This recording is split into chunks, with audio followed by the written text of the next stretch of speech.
Puja-puji dan syukur kita aturkan kehadirat Allah Subhanahu wa taala pada kesempatan subuh hari ini. Allah takdirkan kita bisa berjamaah melaksanakan ibadah salat, mengawali kegiatan aktivitas di luar rumah kita dengan mengokohkan simpul kehambaan kita di hadapan Allah Subhanahu wa taala. Salat subuh berjamaah merupakan salah satu ciri kebenaran orang-orang yang beriman dan juga langkah untuk melepaskan ikatan kemunafikan di dalam diri kita. Karena pada dasarnya salat yang paling berat bagi orang munafik itu adalah salat subuh diantaranya, setelah salat isya. Maka berbahagialah kita bisa melaksanakan salat subuh berjamaah. Bahkan salat subuh berjamaah ini merupakan tiket untuk bertemu dengan Allah tanpa hijab.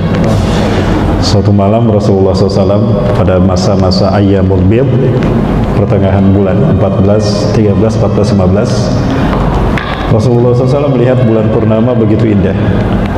Maka lama Rasulullah berhenti dalam perjalanan bersama para sahabat menatap bulan purnama. Dan beliau tersenyum. Para sahabat keheranan, apa nih? Ma bi Rasulullah SAW. Ya, ada apa dengan Rasulullah SAW? Lama beliau menatap bulan purnama. Maka kemudian para sahabat bertanya, "Lima tabasamta ya Rasulullah?" Kenapa anda tersenyum ya Rasulullah SAW? Maka kemudian Rasulullah menjawab, "Innakum satarawna rabbakum kama tarawna hadzal qamar." Sungguh kalian akan melihat wajah Tuhan kalian sendiri. Iyanan bi a'yunikum. Langsung dengan kedua mata kalian. Jadi kita nanti akan melihat wajah Allah seperti apa Allah ya sesungguhnya. Zat Allah. La tudammuna fi ra'yatih. Kalian akan merasa nikmat, tidak lelah sedikit pun melihat wajah Allah. Karena memang melihat wajah Allah itu adalah puncak kenikmatan surga. Ya, Allah bukakan 70.000 hijab menurut seorang pakar tasawuf, seorang ahli sufi. Ya, bahwa antara kita dengan Allah itu ada 70.000 hijab. Sehingga kita bisa duduk seperti ini, pancaran energi cahaya Allah itu terhijab sehingga kita aman, alam semesta aman, tidak terganggu dengan pancaran cahaya, kekuatan cahaya Allah. Itu 70.000 hijab. Nanti satu persatu dibukakan. Wa may yurid ayyataki rabbahu biduni hijab falyahfaz hadhihi shalah. Barang siapa yang ingin bertemu dengan Allah seperti apa Allah yang sesungguhnya, maka jagalah salat subuh berjamaah. Saya doakan Bapak Ibu sekalian rahmati Allah yang hadir dalam kajian dan salat subuh berjamaah di Masjid Al-Furqan ini mendapatkan tiket bertemu dengan Allah tanpa hijab. Amin. Amin. Ya. Salawat dan salam semoga selalu pada saudara kedua kita Rasulullah Muhammad SAW, Nabi dan Rasul yang diutus ke tengah-tengah kita, menjadi sebab Allah menciptakan kita. Ketika Nabi Adam AS diciptakan pertama kali, ya, Bapak Ibu, Nabi Adam Allah ciptakan langsung dari tanah. Hina ma khalaqallahu Adam mubasharatan biyadayhi fasawwarahu ala suratil insan fayanfuhu min ruhihi bikalimati kun fayakun fatagayyaru adamu ila suratil insan. Tatkala Allah menciptakan Nabi Adam AS pertama kali, Allah membentuk Nabi Adam dengan kekuasaannya. Jangan bayangkan tangan Allah ketika disebutkan dengan sebagaimana tangan makhluk, tidak, syirik gitu. Laisa kamitslihi syai'. Tidak ada sesuatu yang bisa serupa dengan Allah.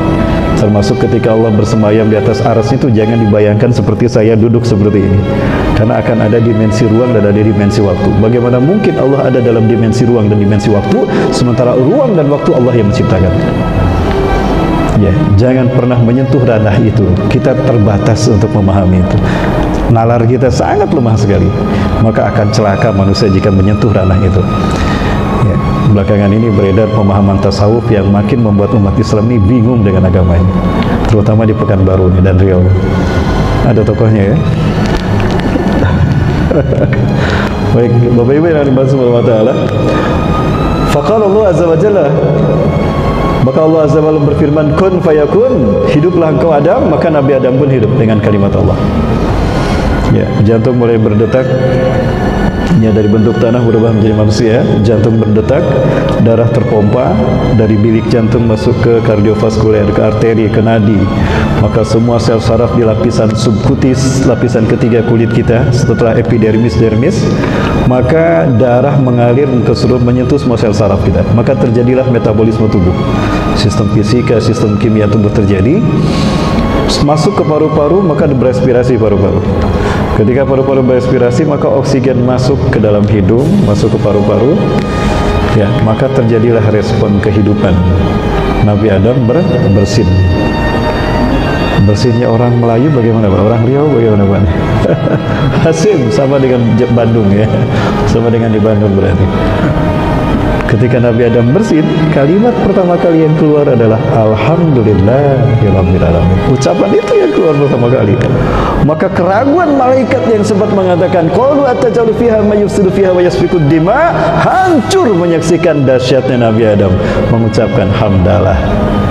Spontan malaikat Jibril memimpin para malaikat mengucapkan yarhamukallah ya Adam.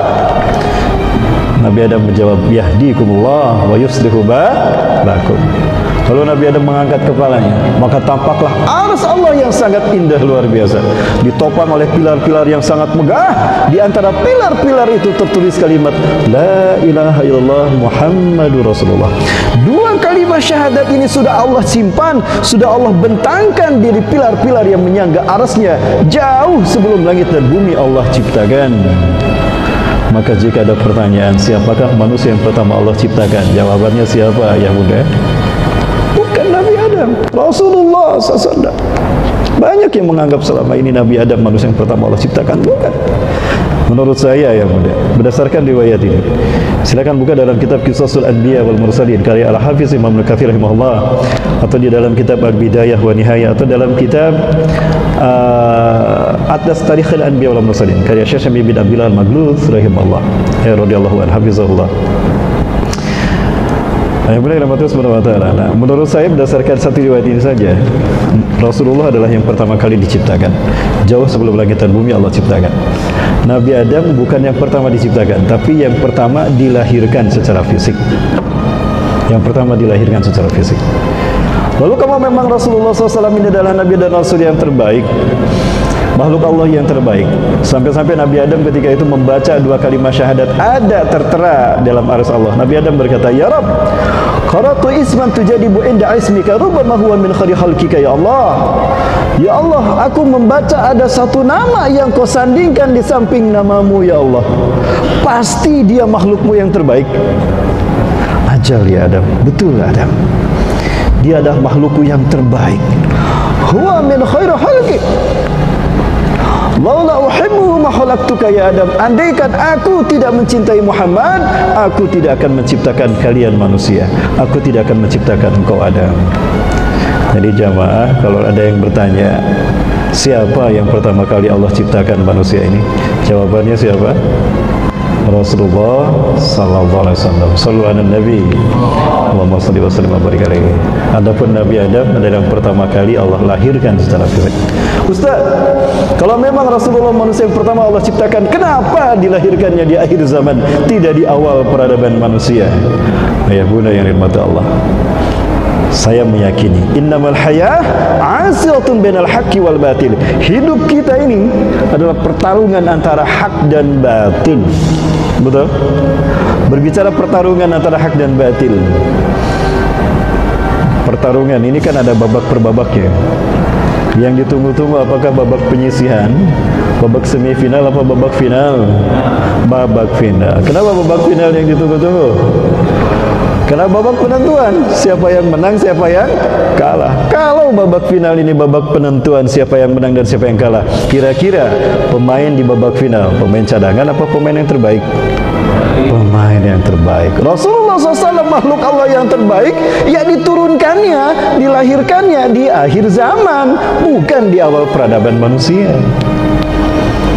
Tujuannya apa Allah melahirkan Rasulullah di akhir zaman? Untuk menentukan siapa yang menang antara Allah ataukah Ajazil dengan sederet pasukannya, atau Ajazil dengan kembarannya Dajjal. Iblis nama aslinya Azazil, satu jin dari suku Al-Haris yang sepanjang hidupnya tidak pernah maksiat. La yasullah madam hayati mulatarfati ainin. Sedikit pun iblis tidak pernah berbuat maksiat. Namanya pun bagus. Allah yang memberi nama langsung Azazil, yang dimuliakan Allah. Azza yu'izu aizan, Azaza yang dimuliakan. Eli Allah. Bagus namanya Azazil yang Allah muliakan. Boleh Ustaz buat nama kita, anak kita, jangan itu nama iblis. Samiri, dia nama aslinya. Allah beli kemudian gelar dia Dajjal ketika dia tidak beriman kepada Allah. Bahkan dia mengaku Allah. Jangankan Dajjal, ya, ada sosok manusia namanya Saibaba. Nama panjangnya versi orang-orang yang menyembahnya adalah Sirdi Satya Saibaba di India Selatan. Dia sampai bilang pernah dalam ceramahnya, panggil aku dengan panggilan yang kalian sukai, panggil aku Krishna, panggil aku Yesus, bahkan panggil aku Allah. Nah, itu Yudas siapa Saibaba. Sekarang sudah mati, sedang dipukulin sama malaikat Zabaniya di kuburnya. Perkenalkan, saya Rahmat Baikuning, saya dari Bandung, Jawa Barat. Asli saya dari Bandung, Jawa Barat, cuma blasteran. Saya sebetulnya dari barat ayah bunda, cuma orang barat saya berbeda dengan baratnya Eropa. Kalau barat Eropa rambutnya pirang, kulitnya bule, hidungnya mancung, matanya biru ya. Kalau saya orang barat yang gagal kalau dilihat dari segi fisik mungkin. Saya berasal dari barat karena ibu saya Jawa Barat, ayah saya Sumatera Barat, jadi sama-sama dari barat ya ibu. Ayah saya, kakek saya Datuk dari Sungai Puar, Bukit Tinggi, ya. Cuma saya sedih tidak bisa berbahasa Minang ya bunda. Saya tidak bisa bahasa Padang. Yang saya bisa cuma satu saja dari Padang, itu makan nasi Padang, itu saya bisa. Ibu saya dari Bandung, Jawa Barat. Jadi kalau dari segi nasab ini saya bingung Bapak Ibu. Ini saya ini turunan mana? Disebut saya dari Padang, ibu saya orang Sunda. Disebut dari Sunda, ayah saya orang Minang. Jadi bingung urusan. Mudah-mudahan mungkin ada orang Riau yang mau mengakui saya biar saya dapat nasab sama orang Riau. Amin ya.